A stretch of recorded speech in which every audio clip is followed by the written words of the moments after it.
నమస్తే తెలుగు న్యూస్ కి స్వాగతం. నేను రూపానాథెళ్ల.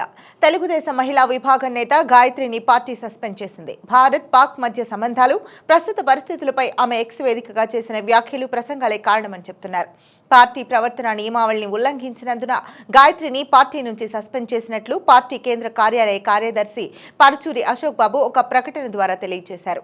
గాయత్రిపై సోషల్ మీడియాలో వచ్చిన ఆరోపణలే ఇందుకు కారణమని అంటున్నారు. విజయవాడకు సందిరెడ్డి గాయత్రి గతంలో తెలుగు మహిళా రాష్ట్ర అధికార ప్రతినిధిగా ఉన్నారు. గత ప్రభుత్వ హయాంలో వైసీపీ నేతలు, కార్యకర్తల విమర్శలకు కౌంటర్ ఇస్తూ పార్టీలో కీలకంగా వ్యవహరించారు. టీవీ చర్చా కార్యక్రమాల్లోనూ టీడీపీ వాదనను బలంగా వినిపించారు.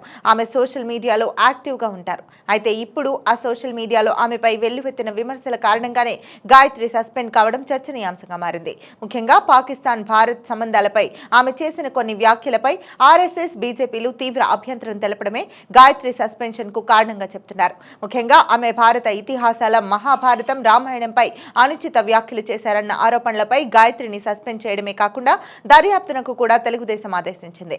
గాయత్రిపై తక్షణం చర్యలు తీసుకోవాలంటూ Hindu IT cell, BJP, RSS demand మేరకే గాయత్రిని సస్పెండ్ చేసినట్లు తెలుస్తోంది. ఈ సస్పెన్షన్ పై గాయత్రి స్పందన ఏంటన్నది తెలియాల్సి ఉంది.